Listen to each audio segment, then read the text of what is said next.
Hi, I'm Tyler Fultz. I'm a nuclear engineer with a little over 10 years of experience in the commercial nuclear power industry, from engineering to operations to emergency response. I don't claim to know everything there is nuclear, but I can certainly share some knowledge.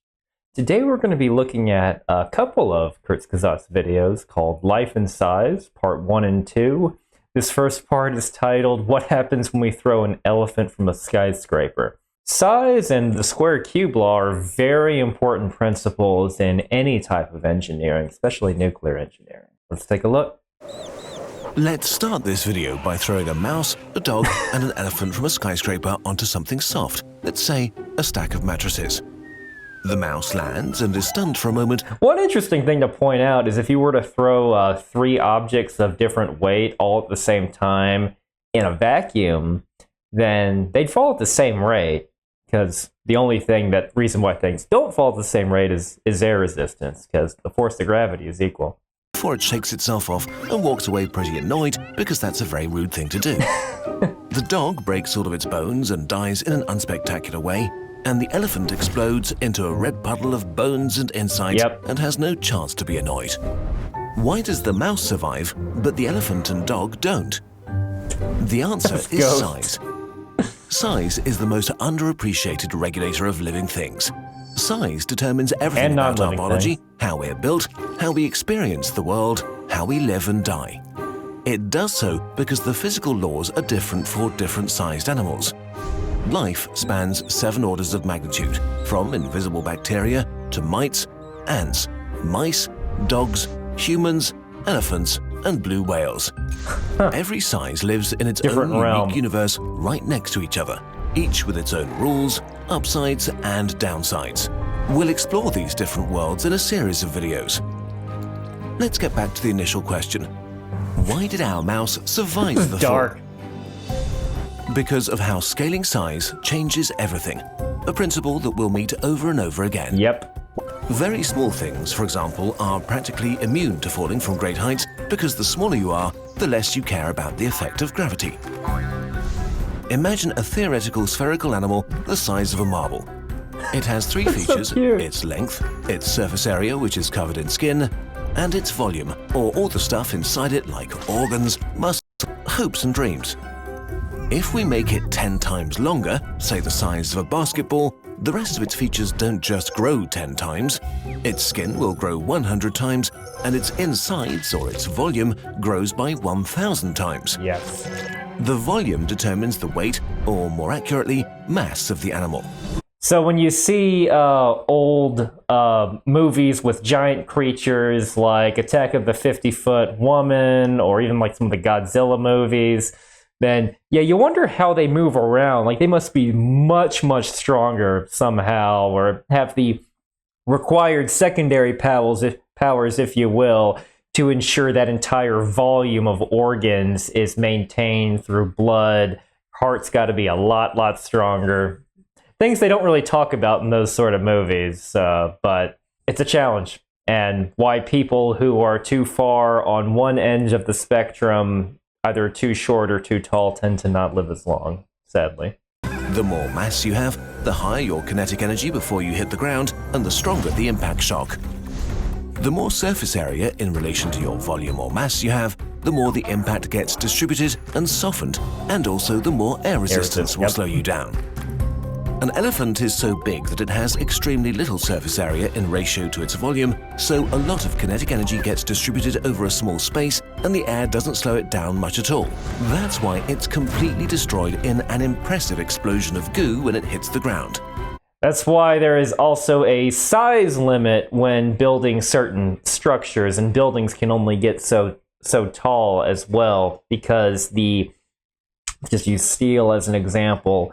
In a building can only support so much weight on top of itself before the bits at the bottom start to give. Which is, so for building, say, a megastructure like a space elevator compared to building, say, the Empire State Building or the Burj Khalifa or any other large structures, you're going to need something way lighter. And it would also be nice to have the properties of being easy to repair, because you just have so much more of that material. The other extreme, insects have a huge surface area in relation to their tiny mass, so you can literally throw an ant from an aeroplane and it will not be seriously harmed. But while falling is irrelevant in the small world, there are other forces that are harmless for us, but extremely dangerous for small beings. Like surface tension, Yes. which turns water into a potentially deadly substance for insects. How does it work? Water has the tendency to stick to itself. Its molecules are attracted to each other through a force called cohesion, which creates a tension on its surface that you can imagine as a sort of invisible skin. For us, this skin is so weak that we don't even notice it normally. If you get wet, about 800 grams of water, or about 1% of your body weight, sticks to you. A wet mouse has about 3 grams of water sticking to it, which is more than 10% of its body weight. Imagine having 8 full water bottles sticking to you when you leave the shower. But for an insect, the force of water's surface tension is so strong that getting wet is a question of life and death.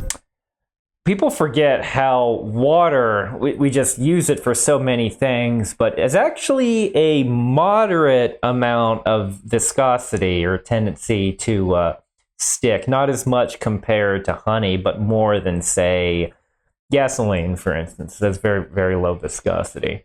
That is one of the things we actually look at in very water chemistry parameters in the nuclear plant, and other power plants look at this as well. Pretty much anything involving moving large amounts of water looks at things like viscosity, pH, corrosion, sort of chemical properties in order to just keep them in band over when you're running a plant for a long period of time. Yeah, water is viscous, and creatures this small are going to notice it. If we were to shrink you to the size of an ant and you touch water, it would be like you were reaching into glue. Yep. It would quickly engulf you, its surface tension too hard for you to break, and you'd drown.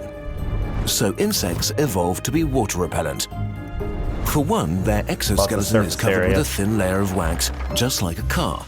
Oh, this makes their surface at least partly water repellent because it can't stick to it very well. Many insects are also covered with tiny hairs that serve as a barrier.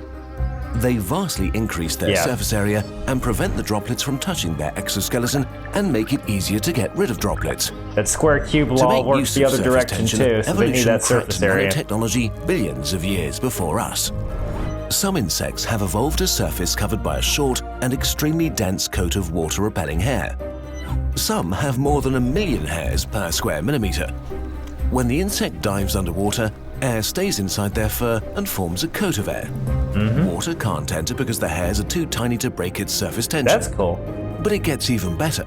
As the oxygen of the air bubble runs out, new oxygen diffuses into the bubble from the water around it, while the carbon dioxide diffuses outwards into the water. And so the insect carries its own outside lung around and can basically breathe underwater. That's really cool. I didn't realize that. This is the same principle that enables pond skaters to walk on water. I knew about the pond skaters. Tiny anti-water hairs. The smaller you get, the weirder the environment becomes. At some point, even air becomes more and more solid. Let's now zoom down to the smallest insects known, about half the size of a grain of salt. Now this brings up an interesting point. I remember, like, this was also in the same old horror disaster movies about a giant ant. It's like, oh, an ant is proportionally so much stronger than himself. Like if a human had the same strength as an ant does relative to its size, it'd be a person could pick up and throw a car. Well, part of it is because it's that small. So if you actually make an ant that big, it's going to be way bigger than what it was designed for, and it's not going to be able to survive for long. So by that same principle, if you do make it that big, it's going to lose all of its advantages of being small. So you can't have both without making some serious modifications towards how the animal works. I don't know, maybe some crazy cybernetics would do it. Maybe even miniature nuclear power plants used to power a person could do it. That would be kind of cool. I think I talked about this in another video, but you basically wouldn't need food, wouldn't need to sleep or anything, and just have something like that to give you the amount of strength to do something like pick up and throw a car. Because the nuclear power plant will generate enough energy inside you. That would be way smaller than a small modular reactor. I'm just spitballing at this point. I don't actually think we should do this, but that would make it a little bit more interesting. Only 0.15 millimeters long. The Ferryfly. They live in a world even weirder than other insects. For them, air itself is like thin jello, a syrup-like mass surrounding them at all times.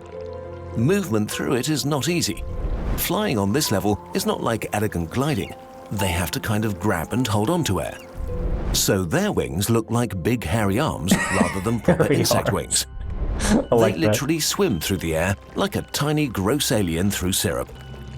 Yeah. Things only become stranger from here on as we explore more universes of different sizes. The physical rules are so different for each size that evolution had to engineer around them over and over as life grew in size in the last billion years. So why are there no ants the size of horses? Why no elephants the size of amoeba? Why? We'll discuss this in the next part. All right, with that, we're going to go ahead right into part 2. This one is called How to Make an Elephant Explode. I think we already did that in the previous episode, but probably a different way to make it explode. Let's shrink an elephant to the size of a mouse and enlarge a mouse and make it the size of an elephant, because this is our video and we want to see what happens. First, our now tiny elephant stumbles around. This is so silly and I love it. Tiny elephant buddy is very cold, frozen to death in minutes. Our giant mouse looks very uncomfortable for a moment, and then it explodes, leaving hot mouse insides everywhere. Yep. Why? Because of size. We are optimized to function precisely for the size we are and would die horribly in any other environment. But why exactly? Why does our mouse explode, and can we do this to our elephant too if we try hard? I think it's going to be what I talked about earlier. Life on this planet is based on cells. Cells do vary in size, but they're pretty similar in their dimensions across all species. A blue whale doesn't have bigger cells than a hummingbird, just a lot more of them. Cells have to do a lot of stuff to stay alive, and they need energy to be able to do so. Just like anything else. To get this energy, animal cells convert food and oxygen into usable chemical energy. Again, nuclear-powered animal or person. I think it's been explored in a few things, but wouldn't that be something? This happens in our mitochondria, the powerhouse of the cell. They're like little coal engines that spit out tiny ATP batteries, which the cell can use for almost everything it needs to do. This sort of cell systems right here, they actually, maybe it's because I just don't know it as well, but you can argue they're a lot more complicated than nuclear power plants. Since nuclear power plants are really just different ways of boiling water, whereas this, you got so many different types of proteins, you got so many different energy sources and so many different types of cells that ultimately work together to form a body. I mean, yes, nuclear power plants have a bunch of complicated subsystems too, but the amount of complexity that goes along through to the microbial level and even smaller than that, you just don't see as much of that with something as macro as a power plant. Just like an engine, mitochondria get really hot while working. Yeah, in human skin cells, they reach a scorching 50 degrees Celsius. And some of our cells have up to 2,000 mitochondria which are radiating their heat into the cell. Yeah, skin got that hot. So being alive generates a lot of heat. The more cells you have, the more heat your body generates in total. If our bodies didn't find ways of losing this heat, we would be cooked from the inside and die. Yep. But this is a problem for bigger animals because of the way bodies change as living beings scale up. Animals have 3 properties here that are important: their length, their outsides or skin, and their insides like organs, bones, and hopes and dreams. Yes, heat scales with your volume, and this is actually a good note for when you buy a house. It's not the square footage, it's the actual volume. So things like how high the ceilings are, how big the room's in. That's what's going to feed a lot of your AC bill, which is going to be your biggest bill for electricity. Forget light bulbs and stuff. So take volume into consideration rather than square foot. I've seen a lot of pricing plans out there per square foot. That's not really how it works.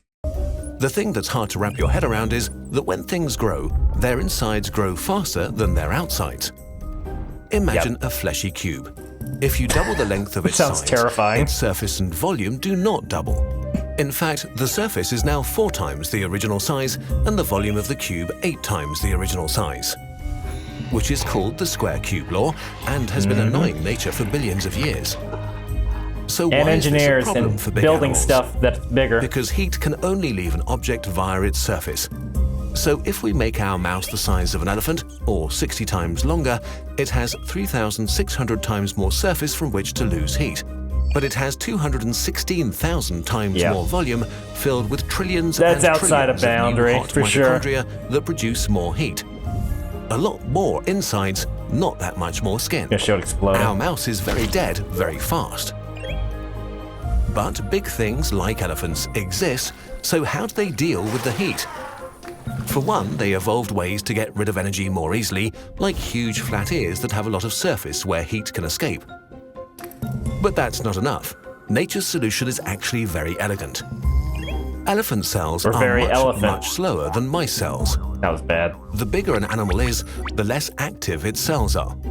If we classify animals by their metabolic rates and compare that to their overall mass, it's clearly visible. It's not 100% accurate, but it is a good rule of thumb. Elephants are huge meat sacks filled with trillions and trillions of little coal ovens. So they keep the ovens just active enough to keep them running and never at full power. Metabolic rate's Their not a whole bad way to look metabolism at is it. slow. Things Again, you're move dealing at a with an nice, average. chill pace. Small animals need to go the exact opposite way. If you're small, you have a lot of surface area compared to not a lot of volume. You don't have a lot of cell ovens and lose the heat they produce very fast. So very tiny mammals came up with a very extreme solution. Meet the Etruscan shrew, the smallest mammal on Earth. A mole-like thing that's more closely related to hedgehogs than to mice. Sonic. With a body length of 4 Really? centimeters, it only weighs about 1.8 grams, as much as a paperclip. It's a tiny, ridiculous being. It would basically cool off immediately, so its cells run on overdrive to stay warm. Its tiny ovens are Yeah, filled it at would- maximum capacity. Its heart beats up to 1,200 times a minute, and it breathes up to 800 times a minute. I mean, it's one way to look at it. So this whole, the way these creatures evolve, you're just looking at engineering principles and what you design something for. Changing the size is basically like completely voiding all of the design requirements for something to be small. Yeah, you can want it to generate a lot of energy, beat its heart real quick, metabolize its cells up. But then the big thing, you want to be slow, because there's different challenges that when you do something small and when you do something at a large and at scale. You can even use that to comparing full-size commercial nuclear power plants compared to small modular reactors. Granted, we're still talking a relatively large scale in the case of both. This creates an extreme need for energy, so the shrew has to eat constantly. After only 4 hours without food, it starves to death. And while an African elephant consumes around 4% of its body weight in food each day, our shrew needs 200% of its body weight in food a day just to survive. Imagine having to eat 2,000 Big Macs a day, more than one a minute. Fun for a while, but then not so much. That's based on a scene from The Simpsons with donuts. I love it. So a cubic centimeter of shrew needs 40 times more food than a cubic centimeter of elephant. If an elephant's cells suddenly become as active as the cells of a shrew, a crazy amount of heat would be generated. All the liquids in the elephant would suddenly start boiling, and then it would explode in an impressive explosion of steaming hot, burning elephant parts. So there you go. You basically swap your design for a design for a shrew versus a design for an elephant, and then get it to explode somehow. That's so silly. I'm trying to think if there's anything that a quick design swap would make a nuclear power plant explode like that. I mean, Chernobyl wasn't a design swap. It was a combination of human error. But yeah, I guess this analogy works. So control rods, when you do an emergency shutdown, shut down a reactor in less than 2 seconds, typically. RBMKs back then were pretty bad, so it took about 20 seconds to do it. But they made the tips of the rods graphite, and graphite does the opposite. Graphite is the moderator or thing that slows the neutrons down in the Chernobyl nuclear power plant. And when you slow it down, they get slow enough to cause fissions. So it did the exact opposite. So the Chernobyl design, your off switch for the reactor turned it more on for a few seconds. Said few seconds when you're in an unstable situation caused it to explode. So yeah, I think that's an apt analogy. In reality, before an explosion occurred, the proteins making up our cells would probably be denatured and stop producing heat. But a meat explosion is much more fun than melting an elephant into a massive hot goo. Regardless, the scaling of the speed of metabolism happens everywhere, even in places we don't expect, like pregnant women. A baby in the womb of its mother behaves as if it were a part of her. Its cells have about the same metabolic rate, the same speed of life as its mother's organs. It is truly a part of a bigger whole rather than an individual. Until it's not anymore. The very moment a baby is born, a switch is flipped and all its internal processes Assume C-section, sure. 36 hours after birth, the baby's cells have the same activity rate as a mammalid size. Babies literally transition from being an organ to being an individual in mere hours. But there's one thing where big and small things just are a mode similar. switch. Heartbeats. Mammals tend to have a similar amount of heartbeats over their lifetime, typically around 1 billion. So while the shrew and elephant are very different, they share a similar number of heartbeats over the course of their lives. Elephants live much, much longer. Their speed of life is the opposite, and somehow still the same. And for a video in which we made elephants explode for no good reason, this is the most romantic ending we could come up with. That was weird. I think that heartbeat thing's got to be a correlation. It's not like getting your heart rate to slow down. Yeah, I'm not sure I buy that. So I guess getting scared a lot and that raising your heart rate could actually take time off your life, or doing a lot of cardio. Not sure I buy that, but it's an interesting correlation that they made for the purposes of that video when comparing the size of creatures. I think that's just what they were going with. That's fascinating. And yeah, like I said, size, the square cube law, one of the fundamental things behind any type of engineering, architecture, as well as biology. If you like this video, please check out some of my other videos involving size comparison. I did a reaction to one on nuclear explosions, did one on black holes. I think Kurzgesagt did a few others kind of like this as well. So please check those out if you haven't already. Thank you very much for watching. I'll see you next time.